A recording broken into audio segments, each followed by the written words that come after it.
This is the National Bureau of Economic Research database.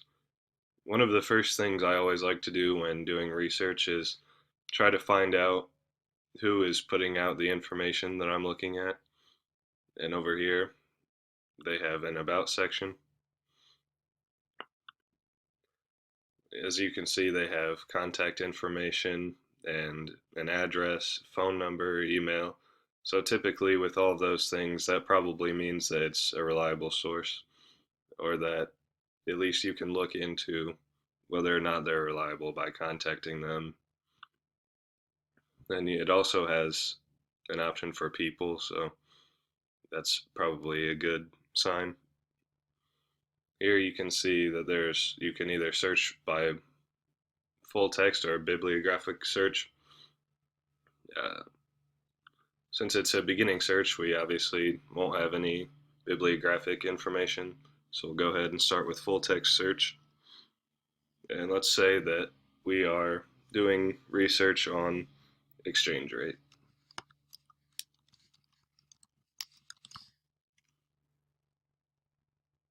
So here we have some of the results from the exchange rate search. You can see that there are ways to refine your search by, if you know information about the articles you want, author or title search, or by whoever did the research. Once you get into an article that you might be interested in, you can see that you can either download the PDF or have it emailed to you. Most of the databases that I've used in the past haven't had the email option, so that's a pretty convenient thing for this website.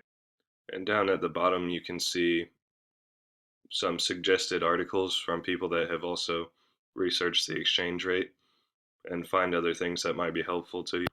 If you look over here to the left of the suggested articles, they all have the W and the numbers after them. So that might not be something that we're all familiar with.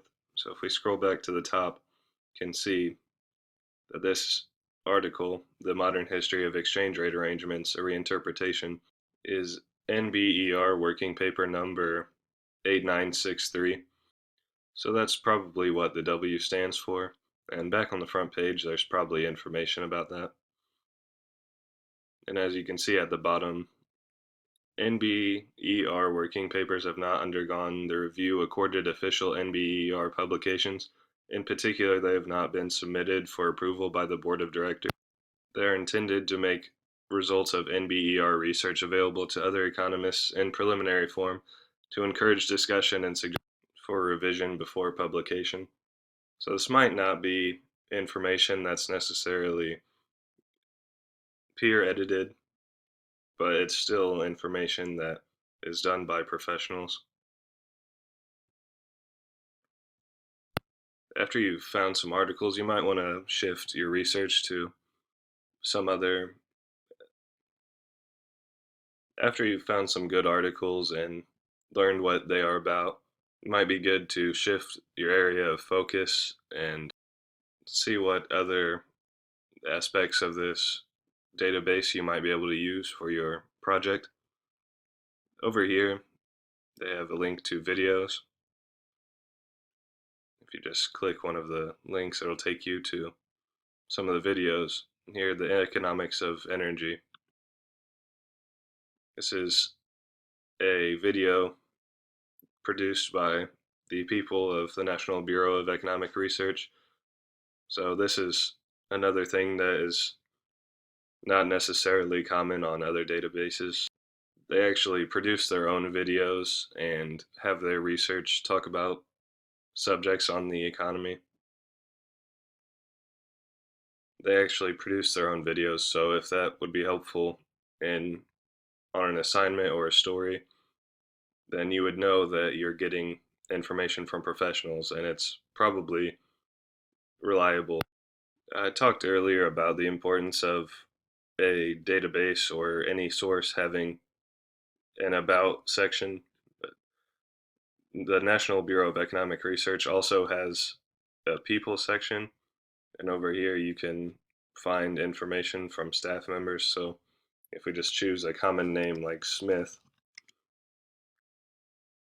and search that, Then you find the contact information for their researchers, and that could be helpful if you need a primary source for one of your stories. Maybe you can contact that person and set up an interview. Like Anthony Smith Jr. works in the Department of Economics at Yale University. Obviously, that's a pretty prestigious university, so he would probably be a pretty good source on any type of interview that you might need. So as you can see, this database has some pretty helpful information and ways to get in contact with any source that they have available. Even with this just being a brief intro to this database, you can see that there's some good reliable information and potential primary sources. So if you're ever researching economics, the National Bureau of Economic Research is probably your best option.